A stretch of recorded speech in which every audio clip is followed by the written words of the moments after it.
습니다.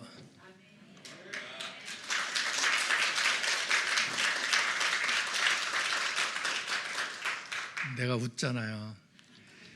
1부 때 반갑습니다 하는데 반응이 없어가지고 설교를 죽을 썼거든. 설교도 주거니 받거니 해야 은혜가 되는데, 근데 2부 예배 때 아멘하고 박수까지 하니까 힘이 나네요. 사실 40년 동안 담임 목사로 설교를 약 2만 번을 했어요. 그리고 원로 목사로다가 설교 안 하면서 9개월을 지나니까 얼마나 속이 시원하고 얼마나 평안하고 자유롭고 문 목사가 약 오를 것 같고, 그런데 모처럼 문 목사님 부탁받고 설교를 하려고 다녔으니까 전만 못해요. 설교 감이 떨어지고 그 목소리도 좀 약하게 들리고, 내가 그래. 여긴 아니라고 그러잖아요. 1부 때는 아니라고 안 그러더라고요. 그래서 여러분들이 아멘도 하고 끄떡끄떡도 하고 쳐다봐 주기도 하고 그러면 힘을 내서 은혜를 끼칠 줄 믿습니다. 1부하고 2부하고 이렇게 다를까? 사실 40년 동안 목회를 해왔지만 올해는 그 어느 해와 다른 해입니다. 어떻게 다른가 하면 개척한 지 40년 됐기에 교회 창립 40주년 맞이한 해고, 또 개척을 제가 해서 40년 동안 목회했으니까 성역이라고 그래요. 목회하는 것을 성역 40년이 되었고, 그래가지고 3월 20일 날 창립일인데 19일 날 3월 19일 날 하루 전날 주일을 맞이해서 감사 예배를 드렸죠. 얼마나 의미 있는 일인지 몰라. 40년을 한 교회에서 섬겼다 그러면 대부분이 놀라더라고요. 그런 목사님이나 그런 교회가 흔치 않대요. 흔치 않은 목사가 지금 설교하는 줄 아시기 바랍니다. 또 나이도 정년이 되어서 은퇴를 해야 되는데 내가 찬송가 몇 장을 좋아한다 그래요? 그래서 이제 원로 목사 된 지 9개월 됐는데 다 잊어버렸구나. 409장 장로님은 아시네. 4월 9일이 생일이에요. 그래서 4월 8일까지가 정년이야. 그런데 4월 8일이 토요일이에요. 그래서 토요일 날 원로 목사 추대 담임 목사 위임 해가지고 위임식 은퇴식을 했지요. 그것이 올해 한 거잖아요. 얼마 전에. 그리고 40주년 기념으로 임직식을 하는데 장로님 2분 은퇴하시고 권사님 5분 은퇴하시고, 그리고 안수 집사님 3분 임직하고 권사님 10분 임직하는 이런 임직식이 있었어요. 그동안에 40년 동안 10번의 임직식이 있었는데 중직자로 임직된 분들이 약 120명, 그리고 은퇴하신 분들이 30분, 그래서 해당되신 분들이 한 150명 정도 되더라고요. 그런데 10주년 기념으로다가 임직식도 있었잖아요. 저 얼마나 감사한지 몰라요. 그런데다가 올 2023년 1월 1일이 무슨 요일이냐면 주일이에요. 새해 들어 첫날이에요. 그리고 첫 오전 예배예요. 그때 설교를 누가 했는가 하면 내가 했거든요. 설교를 하는데 설교 본문이 어디였는가 하면 야고보서였어요. 2장 22절을 중심으로 해서 믿음이 행함과 함께 일하고 행함으로 믿음이 온전해졌느니라. 또 26절에 보면 영혼 없는 놈이 죽은 것 같이 행함이 없는 믿음 죽은 것이니라 라고 이렇게 말씀에 은혜를 받으면서 주일 성수 11조 성경 공독 기도생활 전도생활 열심히 하면서 하나님 앞에 행함을 보여드리는 한 해가 되어서 복받자 그러는데, 행함을 크게 엄청난 놀라운 그런 모습을 보여드린 한 해가 아닌가 싶습니다. 그런데 문 목사님의 배려 따라 오늘 설교를 하는데, 오늘 설교는 2023년 마지막 날이에요.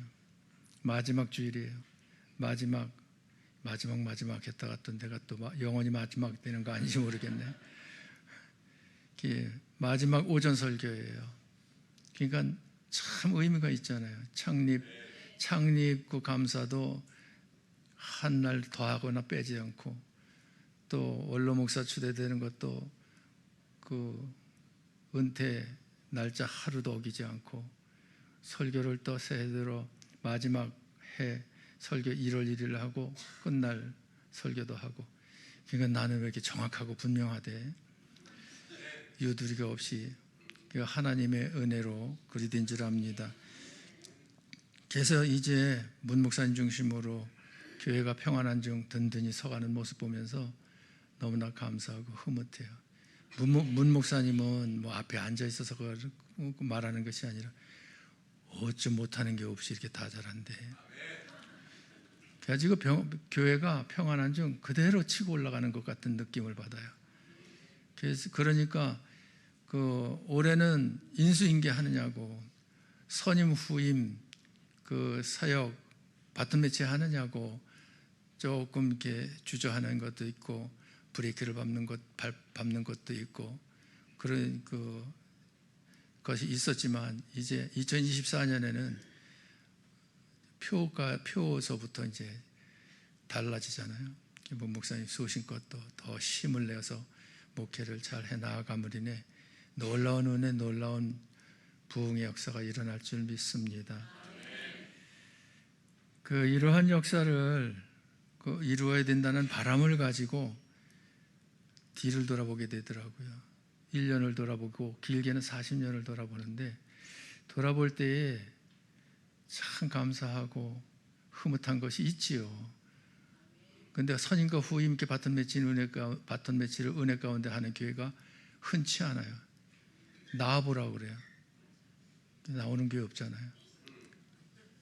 그거 참 감사해요. 감사한데 이제 나는 뒤안길로다가 이제 가잖아요. 가는데 선봉장에 서가지고 말씀을 전하면서 은혜를 끼치고 하나님 섬기면서 은혜 받고 복 받게 할 때에 얼마나 힘쓰고 했었는가 해가지고 좀 흐뭇하고 자랑스러운 그런 면이 없지 않아 있어요. 전도 쪽으로 다 그런 면이 있어요. 그런데 말씀을 선포할 때에 좀 더 힘있게, 좀 더 구체적으로, 좀 더 세밀하게 전해서 성도들로 하여금 진정한 은혜와 진정한 축복을 충만히 받는 삶을 살 수 있도록 이끌었어야 되는데 좀 부족했다라고 하는 아쉬움이 있더라고요.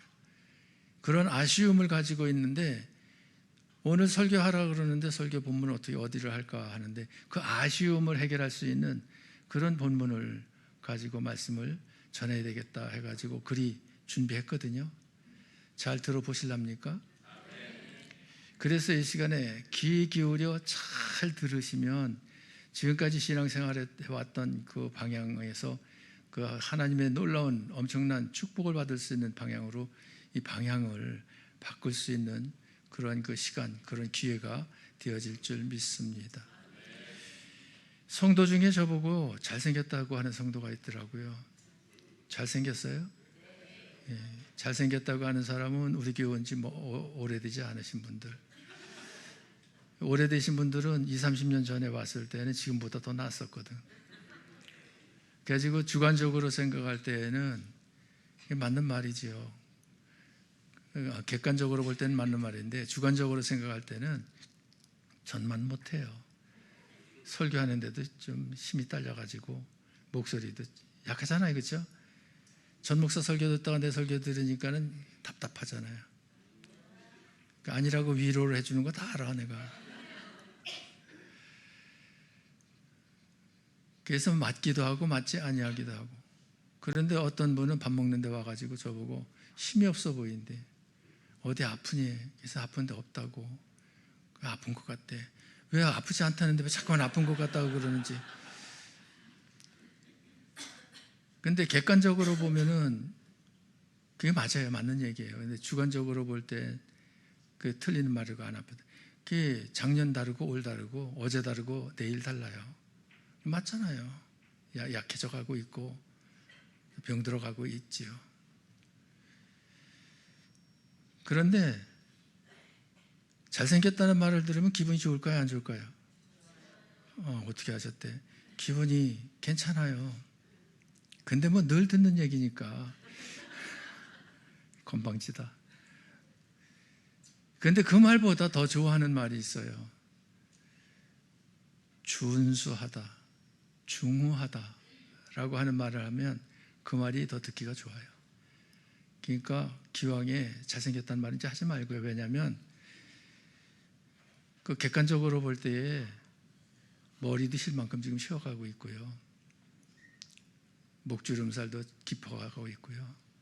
여기다가 멋지다고 그래야 앞으로 5년, 10년 지나면 그게 아니올시다가 될 거거든요. 근데 중후하다, 준수하다라고 하는 것은 인격이 성화되어진 모습이 겉으로 표현되어지는 그런 그 요소가 준수하다, 중후하다 이런 표현이거든요. 목사로서 어떤 말을 듣는 게 좋겠어요? 그 원로 목사 추대식 할 때에 사회 보는 그 박 목사님이 목사님 뵈니까 많이 성화되신 것 같다 그러더라고요. 그런 말이 듣기가 좋은 거죠. 여러분들도 참 인물 잘났다 이 말 듣는 거 좋지만 참 은혜스러워 보인다. 이게 더 좋아해야 돼요. 교회 다니시는 분 같대요. 이러면은 활짝 웃어야 돼요. 자, 성경 보십시다. 고린도후서 4장 16절부터 16절 같이 그러므로 우리가 낙심하지 아니하느니 우리의 겉사람은 낡아지나 우리의 속사람은 날로 새로워져. 나라고 하는 나를 볼 때에 두 사람의 모습이 있다는 거예요. 첫째 어떤 사람의 모습이 있고요. 겉사람의 모습이 있고요.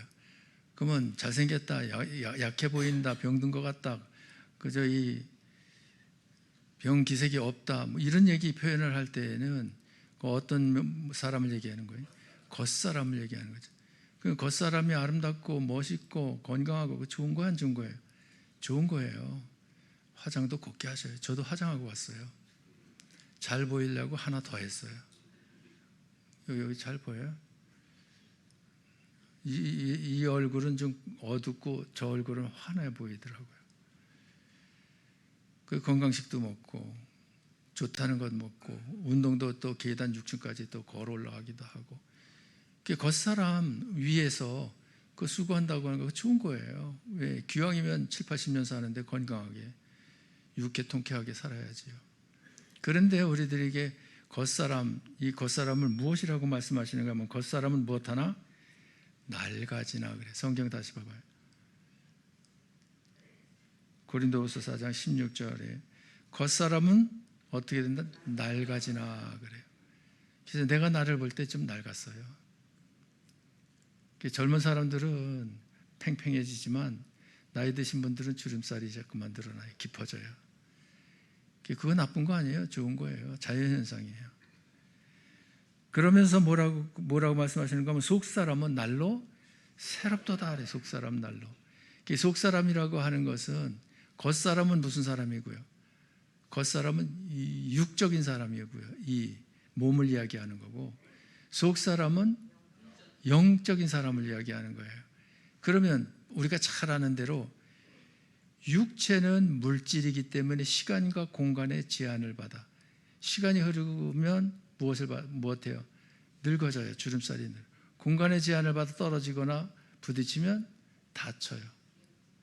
고장이나. 그런데 속사람은 시공간의 제한을 받지 않아.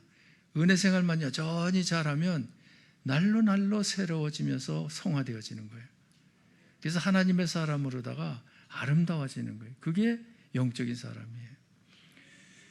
그러면서 고린도후서 4장 17절 같이 우리가 잠시 받는 환난에 경한 것이 지극히 크고 영원한 영광에 중한 것을 우리에게 이르게 함이니 내리라고 그럴 때까지 내리지 마세요. 여기 보면 두 가지를 이야기하세요. 잠시 받는 환난에 경한 것, 경하다는 것은 적다는 얘기예요. 가볍다는 거죠. 그 무엇이 환난이 가볍고 적을까? 그것은 육의 사람이 세상 살 때에 고난이 있잖아요. 시험이 있잖아요. 역경이 있잖아요. 어려움이 있잖아요. 그것이 없는 사람이 없는데 그것을 받는데 그 받는 것이 큰 것이다, 경한 것, 작은 것이다. 작은 것이다. 왜 작은 것이냐? 고난 받아보니까 지금 7, 80년이고 아무리 힘들어 보니까 죽게 아니면 살기지 그 영원토록 받는 것은 아니잖아요. 그렇죠? 그런데 그 고난의 과정에서 예수 믿지 않던 사람이 예수 믿게 되고 예수 믿은 사람이 고난에서 깨닫고 고난 중에 깨닫고 말씀 순종하고 하나님 섬김을 소홀히 했던 데서 열심히 섬기고 그러면서 그 육체의 고난이 영적으로도 무엇이 큰 영광이 되어지는 거예요. 그것을 얘기해. 그러니까 나라고 하는 나는 내가 있는데 속사람 내가 있고 겉사람 내가 있다. 겉사람 내가 있고 속사람 내가 있다. 그런데 나라고 하는 나의 주체는 겉사람이다 속사람이다. 여태 얘기했는데 속사람이 나라고 하는 나의 주체다 이 말이에요.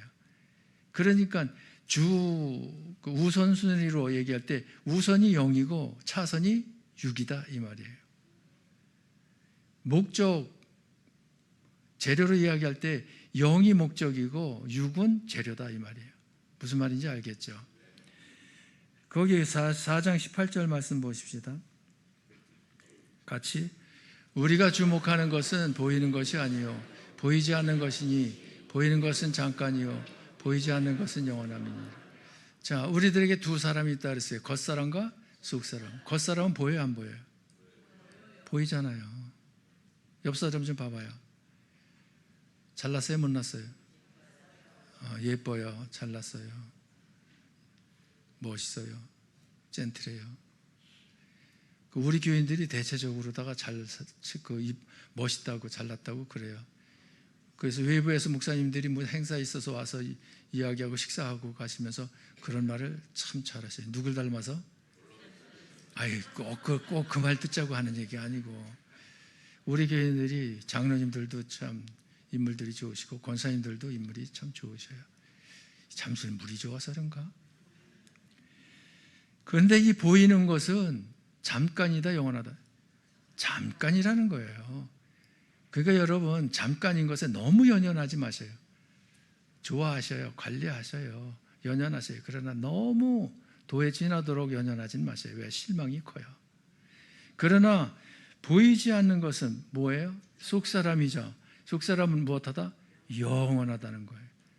지금도 우리들의 영혼이 우리들의 몸에 담겨져 있지만 그 영혼이 이 몸을 떠나면 영혼은 육체는 왔던 어디로 가고 흙으로 가고 영혼은 왔던 어디로 가요? 하나님께로 가.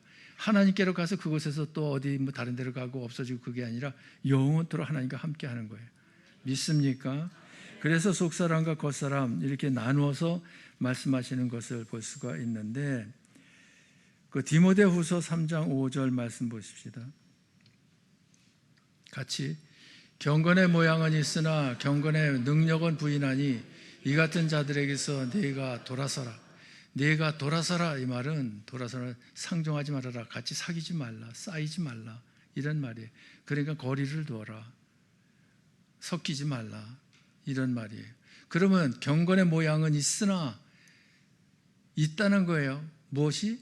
경건의 모양. 그럼 경건의 모양이라는 무엇인가 하면 하나님을 섬기는 아름다운 모습은 있다.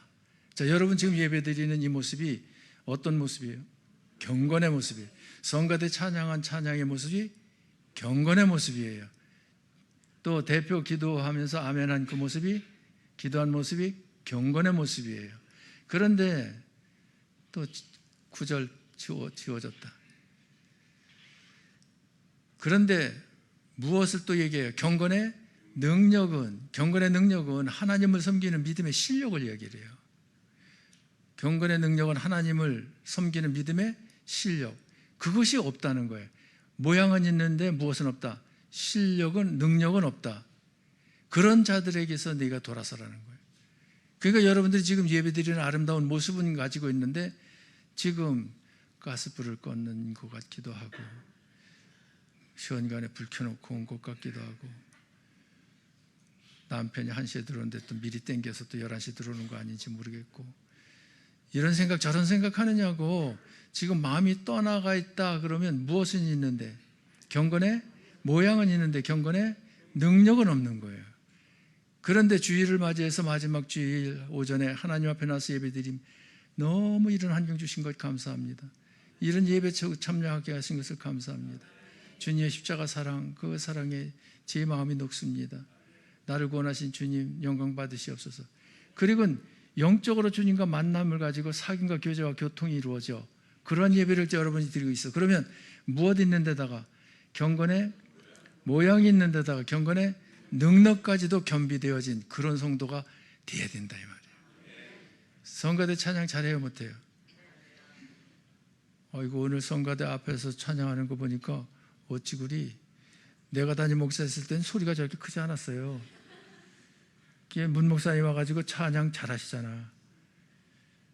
내가 찬양 좀 문 목사보다 못한다고 어쩜 이렇게 따라서 하는지. 근데 문 목사님 찬양을 수심 있게 잘하니까 성가대도 목소리가 커졌어요. 김 집사님 그렇죠? 예. 그렇다고 또 그럴 건 또 뭐가 있어?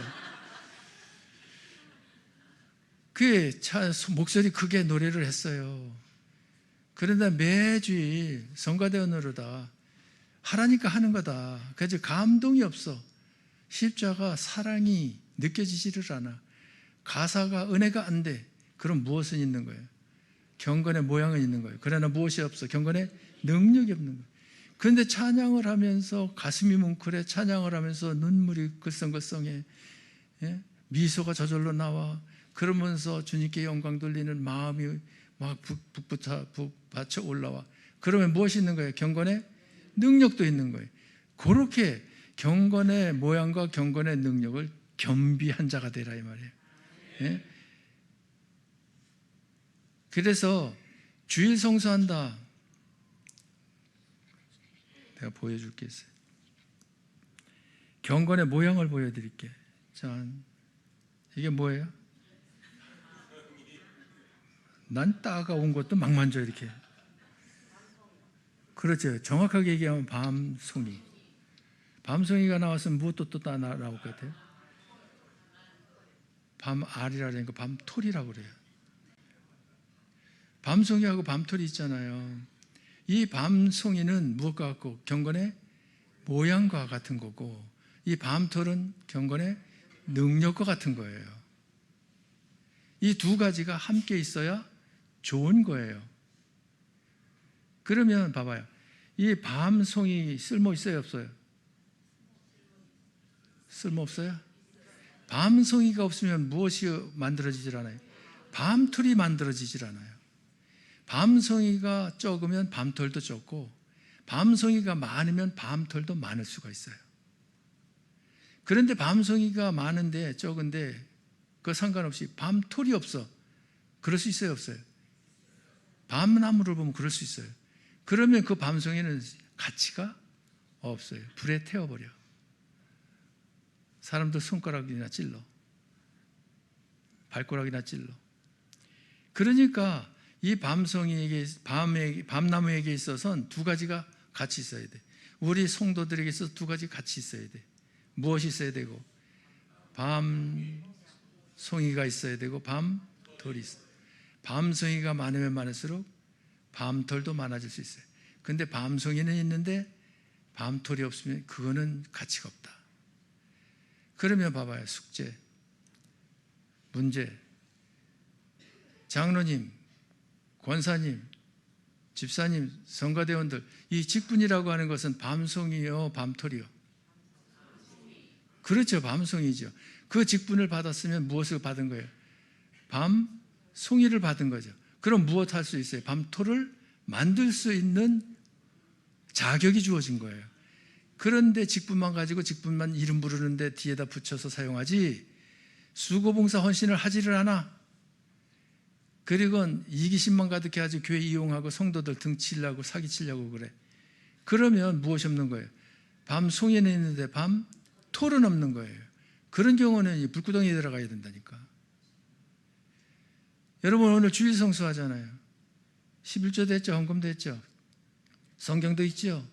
기도 생활도 하죠. 전도 생활도 하죠. 그러면 밤송이에요 밤톨이에요? 이제 몰라요? 점점 졸려요 이제? 뭐예요 그거는? 헷갈려요. 밤송이에요. 밤송이. 아까 얘기했잖아요. 주일 성수한다고 교회 예배 드리러 와가지고 예배 자리에는 앉았는데 딴 생각할 수 있어요. 딴 생각 안 할 수도 있고, 헌금을 드려도 물질만 드렸지 물질에 하나님의 그 구속의 은혜, 감사 담아드리지 않는다고 하면 그건 밤송이만 드린 거지 밤톨은 빠진 거라는 얘기죠. 그러니까 기도생활, 전도생활도 다 마찬가지예요. 그것은 밤송이야. 그것을 통해 가지고 예수님의 십자가가 증거되어야 돼. 하나님께서 원하시는 거룩한 삶을 살아드려야 돼. 무슨 말인지 알겠죠? 그러니까 우리가 신앙생활 할 때 무엇 무시하면 안 돼요? 밤송이를 무시하면 안 돼. 밤송이는 무엇을 만들기 때문에? 밤톨을 만들기 때문에. 그러니까 밤송이가 많으면 많을수록 좋아. 대신에 밤톨을 많이 생산을 해야 좋은 거지, 밤송이가 많기는 많은데 밤톨을 생산하지 않으면 그것은 가치가 없다 이 말입니다. 무슨 말인지 알겠죠? 자, 그러면 이 관계를 하나님께서 창조하시면서 창조의 원리 이치로 가르쳐 주셔요. 주머니에다 다시 넣고. 하나님께서 우주 만물 창조하실 때 며칠 동안 창조하셨다? 지금부터 진짜 잘 들어야 돼요. 왜냐하면 태초에 하나님이 천지를 창조하시니라라고 말씀하신 대로 그게 창세기 1장 1절이잖아요. 우리가 우주 만물을 대하여서 하루하루 지금까지 살아왔고 앞으로 살아갈 것인데 영원토록 살지는 않고 또 이제 천국으로 옮겨 살게 되겠죠. 그런데 하나님께서 창조를 어떻게 하셨는지 그 원리와 이치, 그것을 깨닫고 살면 이 땅 위에서 사는 동안에 영육간의 복된 삶, 금세와 내세 엄청난 복을 받는 삶을 살 수가 있어요. 근데 그 원리와 이치를 깨닫지를 못하면 그냥 사니까 사는 거예요. 마지못해 살고 죽지 못해 사는 거예요. 의미 없이 사는 거예요. 무가치하게 사는 거예요. 그런 삶을 하나님께서는 살기를 원하지를 않으셔. 자, 하나님께서 첫째 날 뭘 창조하셨어요? 두 분은 맞히셨어요. 빛. 둘째 날은 뭘 창조하셨어요? 두 분만 맞히고. 그러니까 목사님이 대표로, 그 장로님이 대표로 두 분만 맞히고. 지금 당장 다 암송할 수 있도록, 알 수 있도록 알려드릴 테니까 길을 쫑고 세우시고, 첫째 날은 한자, 빛. 둘째 날은 두자, 궁창. 셋째 날은 세자, 땅, 바다. 넷째 날은 네자, 해, 달, 별들. 다섯째 날은 다섯자, 새와 물고기. 여섯째 날은 여섯자, 짐승들과 사람. 알았죠? 모르는 사람은 없죠? 이렇게 쉽게 가르쳐 주는데도 모르면 좀 IQ가 낮지 않을까. 자, 첫째 날, 둘째 날, 셋째 날, 넷째 날, 다섯째 날, 여섯째 날, 넷째 날, 다섯째 날, 둘째 날. 금방 어떻게 하셨대? IQ가 다들 높으시네. 자, 다시 한번 정리합시다. 첫째 날 빛, 둘째 날 궁창, 셋째 날 땅, 바다, 넷째 날 해달, 별들, 다섯째 날 새와 물고기, 여섯째 날 짐승들과 사람. 이렇게 창조하셨는데 둘째 날만 빼놓고, 이유가 있는데 그것도 나중에 얘기하게 되면 하고 아니면 안 하게 되면 말고, 둘째 날만 빼고 첫째 날, 셋째 날, 넷째 날, 다섯째 날, 여섯째 날 짐승 창조까지 답을 좀 가르쳐 주네. 보시기에, 창조하신 다음에는 보시기에 좋았더라 그러셨어요.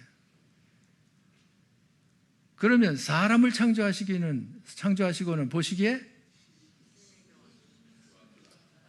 지금 막 틀리고 있습니다. 좋았더라고도 하지 않으셨고 심히 좋았더라고도 하지 않으셨어요. 조금 이따 그 이유를 이야기할게요. 그렇게 접어두시고 잘 들어보셔요. 지금부터. 첫째 날 빛을 창조하실 때 보시기에 좋았더라. 그것은 빛 자체를 놓고 보시기에 좋았더라 하실 이유가 없어요. 하나님은 하나님의 영광의 빛이 있기 때문에 그 태양빛, 달빛 그런 빛을 필요로 하질 않아요. 형광등, 불빛, 뭐 이런 전기 불빛 이런 거 필요로 하질 않으죠.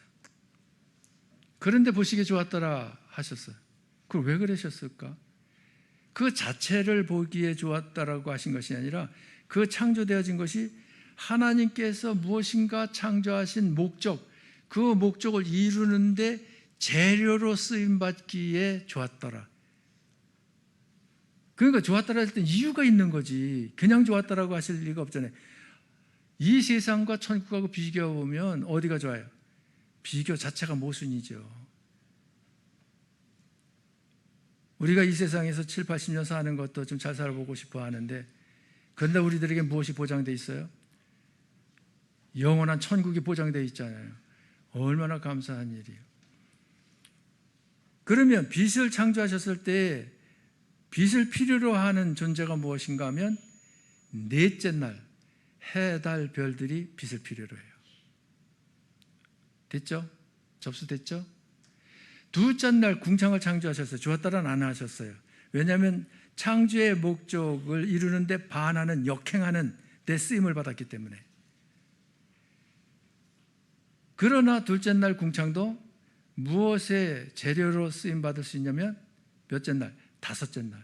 그래서 궁창 위 하늘에는 무엇이 날아다니고 새가 날아다니고 아래 궁창 아래 물에는 고기들이. 그래서 새와 물고기 다섯째 날 그 피조물들이 사용하는데 필요한 그런 공간이 되어졌고, 세 번째 날 뭐예요? 땅바다. 땅바다는 여섯째 날 짐승들과 사람이 먹어야 할 먹잇감을 만드는 데 있어서 채소들이 나게 하고 과목들이 나게 하고, 그리고 그것들이 번성하게 되어지는 이런 역사가 일어났지 않습니까? 그러니까 짐승들, 새와 짐승들, 가축들 이런 것들이 필요로 하는 재료로 쓰임받는 그런 그 창조를 하셨고, 그러면 넷째 날, 다섯째 날, 여섯째 날 알죠? 자, 넷째 날 뭐 하셨어요? 해달 별들. 다섯째 날 새와 물고기. 여섯째 날 거기서 해달 별들도 마찬가지로 그 채소를 만드는데 필요한 빛을 비추고 그러지만 말입니다. 그런데 그 다섯째 날, 여섯째 날을 보면 이제 어떤 말씀을 하시는가 하면 그것들이 필요로 하는 것이 무엇이냐 하는 것을 말씀을 하셔요. 그것을 이제 성경에서 찾아보십시다. 하나님께서 목적하신 것이 무엇인지, 그 목적하신 바를 위해서 어떻게 재료로 쓰여져야 될지. 창세기 1장 26절 같이 하나님이 이르시되 우리의 형상을 따라 우리의 모양대로 우리가 사람을 만들고 그들로 바다의 물고기와 하늘의 새와 가축과 온 땅과 땅에 기는 모든 것을 다스리게 하자 하시고, 요거 앞에 PPT 만들어 놓은 거 있죠? 그 만들어 놓고 안 쓰고 그냥 지나가려니까 아깝네. 첫째 날 빛, 몇째 날을 재료로? 넷째 날 재료, 해달 별들을 위해서. 둘째 날 궁창, 다섯째 날 새와 물고기의 재료로. 셋째 날 땅바다, 여섯째 날 짐승들과 사람을 위한 재료로. 이렇게 정리를 한 거예요. 한눈에 들어오죠? 그리고는 이제 넷째 날, 다섯째 날, 여섯째 날 이것은 또 무엇을 위해서냐? 그 목적이 무엇이냐? 만드신 목적. 그걸 이제 보는 거예요. 자, 다시 창세기 1장 26절. 지금부터 엄청 잘 들어야 돼요. 어떻게 들어야 돼요? 그렇죠. 이정호 집사님 난 제일 좋더라. 26절 같이 시작.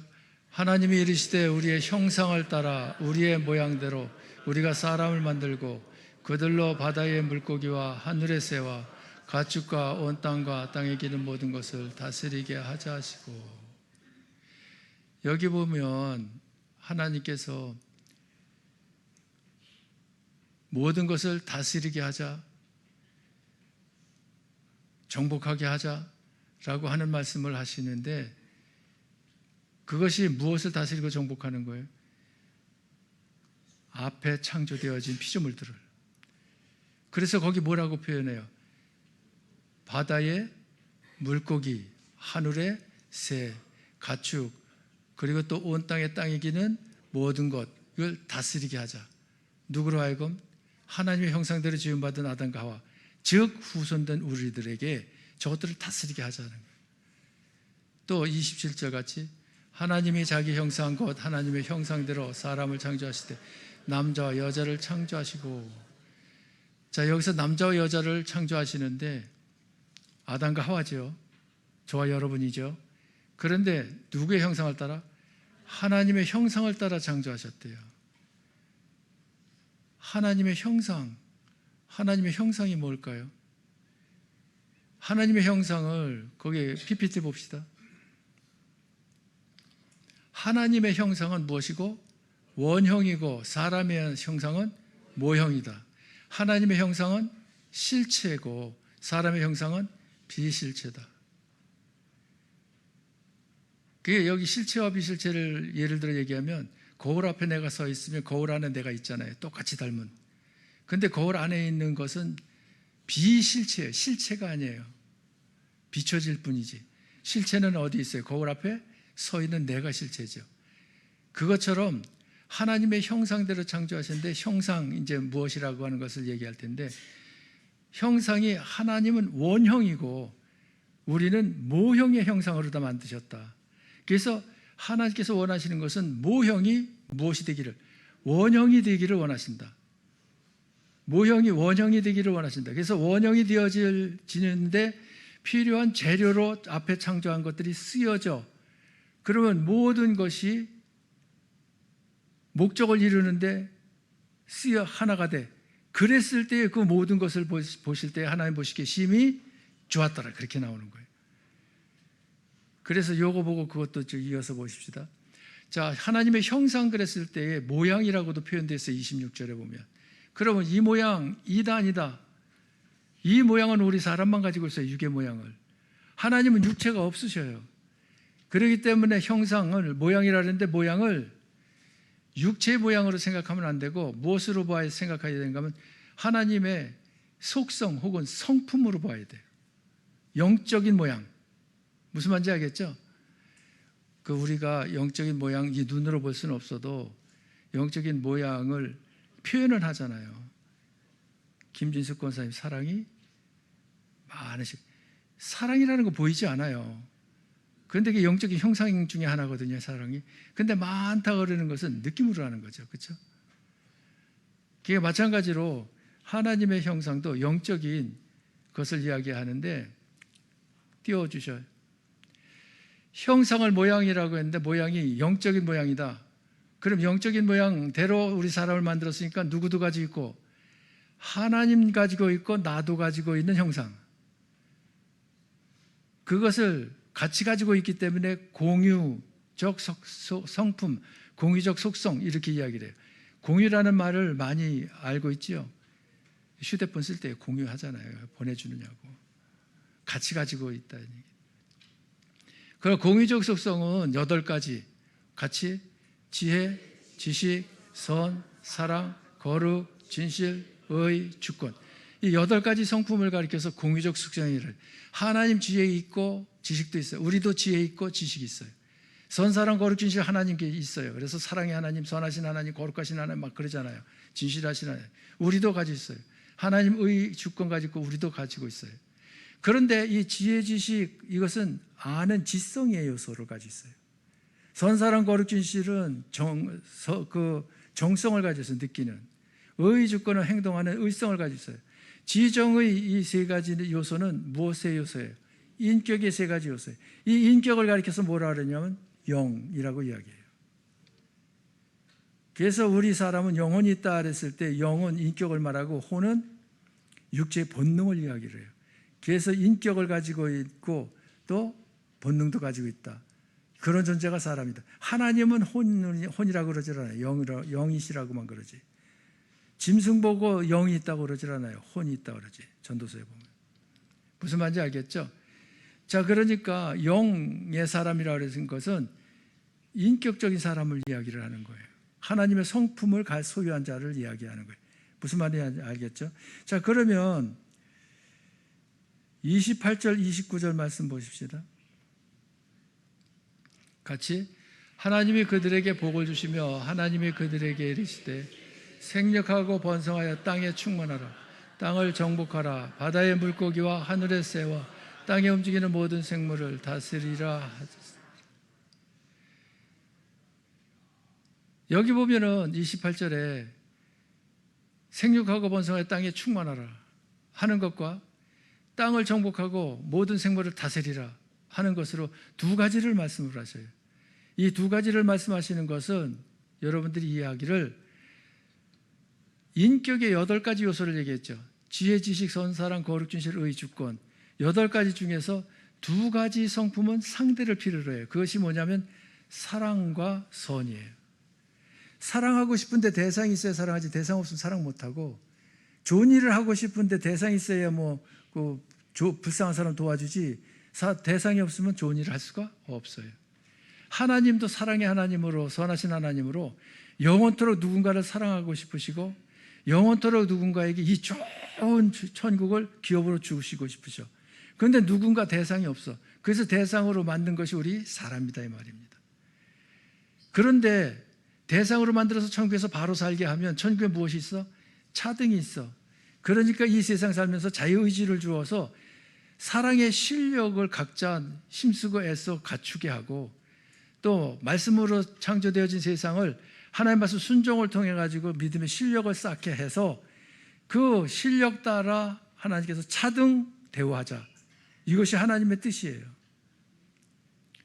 그래서 하나님께서 하나님의 형상대로 이 세상에 아담과 하와를 창조하시고 생육하고 번성할 땅에 충만하라.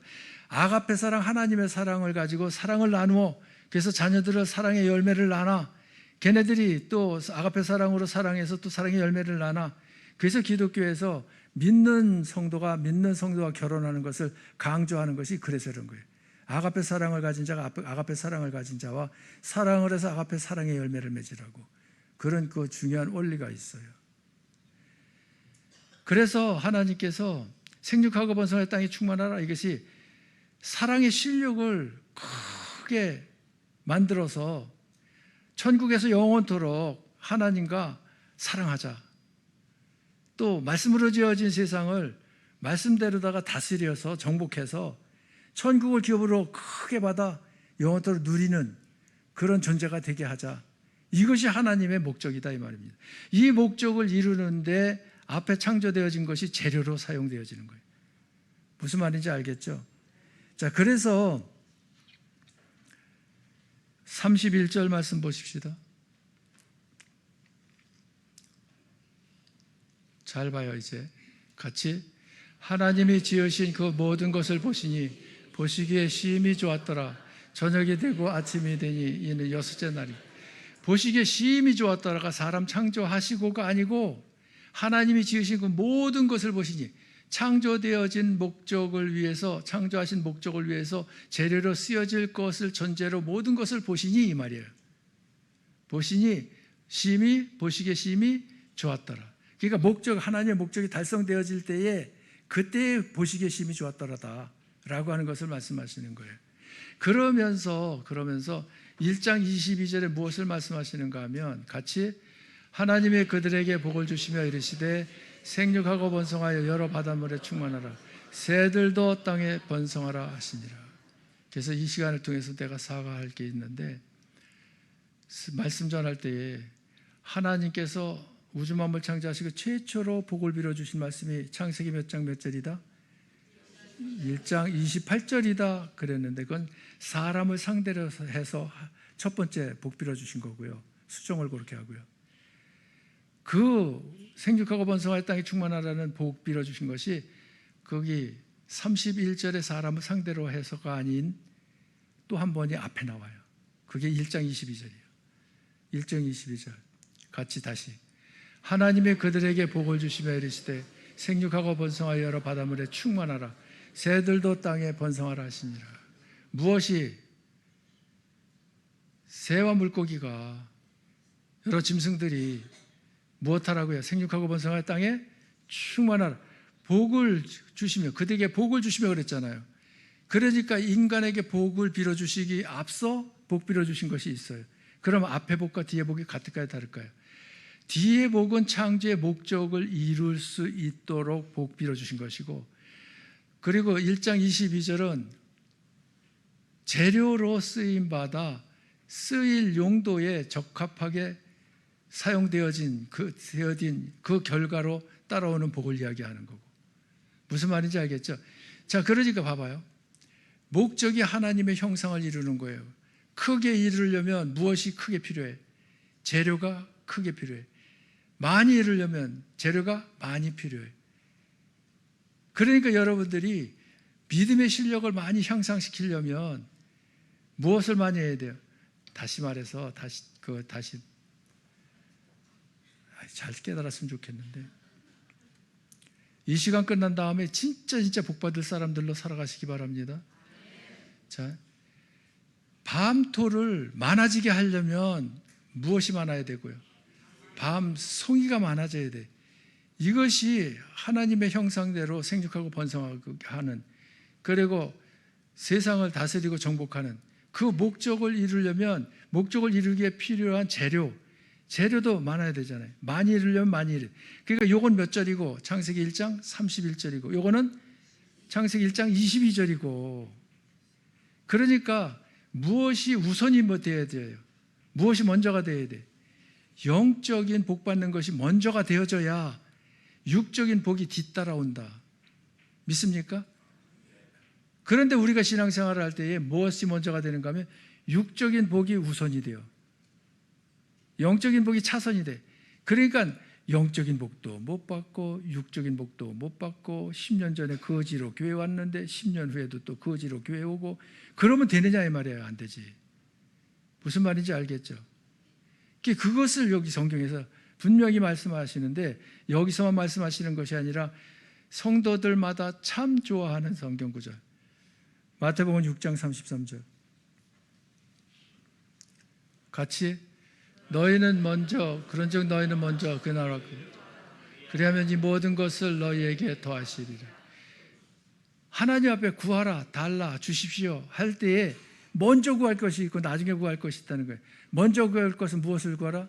그의 나라와 그의 의, 하나님의 나라 천국과 하나님의 그 성품을 먼저 구하라는 거예요. 그러면 이 모든 것, 의식주에 관한 것, 무엇을 먹을까, 무엇을 마실까, 무엇을 입을까 염려하는 것, 그건 덤으로 더하여 주신다는 거예요. 덤으로 준다는 것, 그것 받기 위해서 그것 붙잡고 씨름하면서 정작 먼저 구할 것은 뒷전으로다 여기면 돼야 안 돼요. 어디 물건 사러 갔는데 사고자 하는 그것은 사지 않고 덤으로 준다는 거, 거기에 혹해가지고 덤 때문에 사가지 않지 남편한테 혼난 경우도 있잖아요. 쓰잘데없는 거 사가지고 갔다고. 그거 왜 사왔냐니까 이거 준다 그래서 샀다 그러면 그게 말이 되느냐고. 안 되지. 그러니까 먼저 구할 것이 있고 나중에 구해도 되지만 구하지 않아도 주는 것이 있다 이 말입니다. 우선이 있고 차선이 있어요. 주객이 있어요. 아셨죠? 그 다음에 좋아하는 구절, 요한 3서 1장 2절, 그 다음 보십시다. 같이, 사랑하는 자여 네 영혼이 잘된 같이 네가 범사에 잘되고 강건하기를 내가 간구하노라. 무엇하는 자요? 사랑하는 자요. 하나님께서 사랑하는 자는 이런 자입니다. 영혼이 잘된 가치가 먼저 전제되어지고, 하나님께서 베푸신 구원의 은혜와 축복에 감격하면서 하나님 제일 최고로다가 여기면서 공경하는 그런 성도가 먼저 되어지면, 그러면 그 다음에 범사 모든 일이 잘 되고 또 영육간에 강건해질 줄 믿습니다. 그러니까 여러분들의 관심은 어디에 가 있어야 돼요? 여러분의 시선은 어디에 꽂혀야 돼요? 영혼이 잘된 가치, 영혼이 잘된 가치. 영혼이 잘된 가치가 우선이 되어야 된다니까요. 그래야 하나님의 사랑하는 자라니까. 사랑하는 자가 되려면 영혼이 잘된 가치가 우선이 꼭 돼야 돼. 그래야 무엇이 따라와요? 범사가 잘되고 강건함이 따라온다 이 말이에요. 그래서 영육간에 복 받는 거예요. 그러니까 복 받는 비결을 가르쳐 주어도 무엇이 바뀌어? 우선순위가 바뀌어. 주객이 전도돼. 그렇게 신앙생활을 하니까 교회 오면서 별 좋은 일이 없는 거예요. 금세 안에서 복 받으려면, 영육간에 진정한 복을 받으려면 하나님께서 딱 목적하신 바를 목적으로 여기고, 재료로 창조하신 건 재료로 여기고, 목적을 달성하기 위해서 재료를 사용하시기 바랍니다. 그러면 하나님께서 말씀하셨으니 책임지고 재료는 얼마든지 공급을 해주셔요. 마장로님한테 물어봐요. 그렇게 멸치 잡아서 먹어도 바다의 멸치가 얼마나 띠를 이루고 많이 맞는지 몰라. 왜? 그건 재료들이기 때문에 하나님께서 공급하시죠. 그러니까 목적을 5을 이루려고 하는 사람에게 5만큼의 재료를 공급하실 것이고, 10만큼 목적을 이루는 분에겐 10만큼 공급하시고, 50이면 50만큼, 100이면 100만큼, 1000이면 1000만큼 그렇게 공급하시겠다 약속하신 것이 하나님의 약속인 줄 믿으시기 바랍니다. 그러니까 우리들은 복의 근원 되신 하나님을 아버지라 부르고 살고 있잖아요. 아버지가 복의 근원이 되시는데 왜 복을 받지 못해? 그것도 기적이요. 2024년에 연초서부터 복 많이 받는 여러분과 가정교회가 되기를 주님의 이름으로 축복합니다. 축복합니다. 기도하십시다. 참 좋으신 하나님께서 종으로 하여금 이 시간 사랑하는 성도들 앞에서 말씀 전하게 하셨습니다. 하나님께서 창조주가 되시온데 창조하신 목적이 무엇이며 또 목적을 이루기 위한 재료가 무엇인지를 분명하게 선명하게 알게 하시니 감사합니다. 하나님께서 가르쳐 주신 복받는 원리와 이치를 굳게 부여잡고 하나님 마음에 시원육게 통쾌하게 해드릴 수 있는 신앙생활을 펼쳐나가는 저희들 되게 하여 주셔서 영육간의 개인 가정 교회 위에 부어주시는 은혜와 복이 2024년 전초부터 풍성 충만 넘치게 하여 주옵소서. 예수님 이름으로 기도하옵나이다. 아멘. 은혜로운 말씀 전해주신 우리 원로 목사님 감사를 드립니다. 우리 주의 것 부르며 하나님께 봉헌하겠습니다.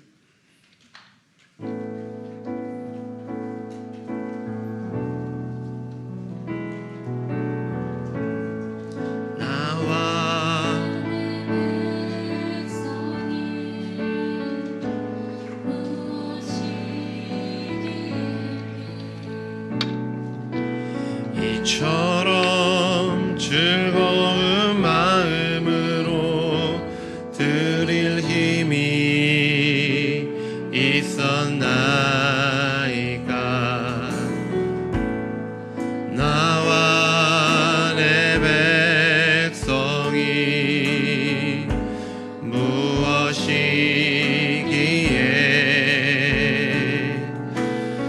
이처럼 즐거운 마음으로 드릴 힘이 있었나이까.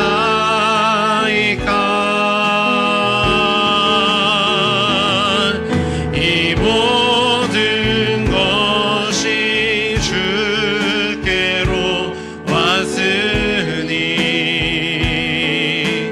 주의 손에서 받은 것으로 주께 드릴 뿐이라. 이 모든 것이 주께로 왔으니 주의 손에서 받은 것으로 주께 드릴 뿐. 주의 위대하심 권능과 영광, 권능과 영광, 승리와 위엄 다 주께 있으니 주의 위대하심과 권능과 영광, 승리와 위엄 다 주께 있으니 이 모든 것이 주께로 왔으니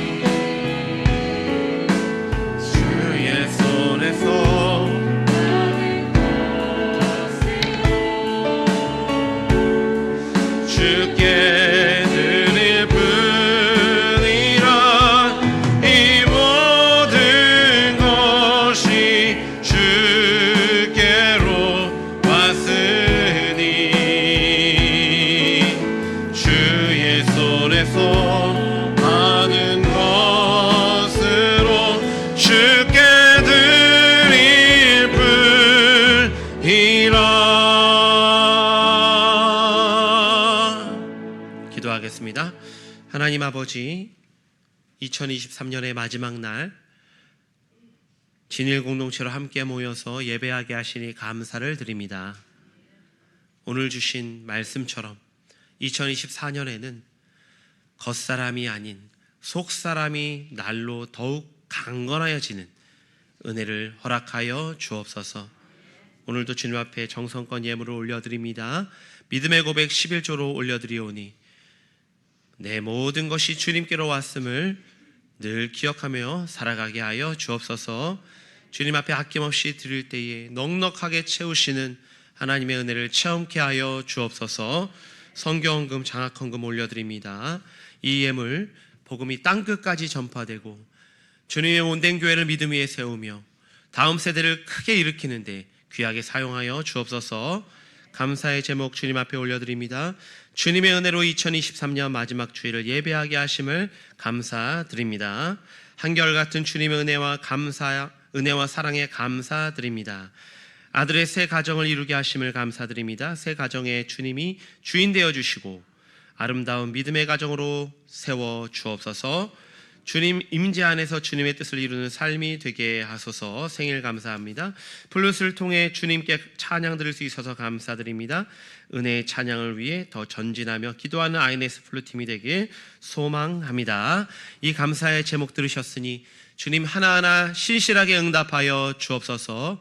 주일헌금을 올려드리는 손길에도 인색함이 없게 하여 주시고 자원하는 심령으로 감사함으로 아낌없이 주님 앞에 올려드리는 우리 모든 진일교회 성도들 되게 하여 주옵소서. 예배를 위해 봉사하는 손길 기도합니다. 음료로, 화단관리로, 예배당 청소로, 안내위원으로, 주차 봉사로, 주방 봉사로 힘쓰시는 손길마다 지치지 않게 하여 주시고 늘 주님 주신 구원의 감격과 기쁨으로 예배를 위해 섬기게 하여 주옵소서.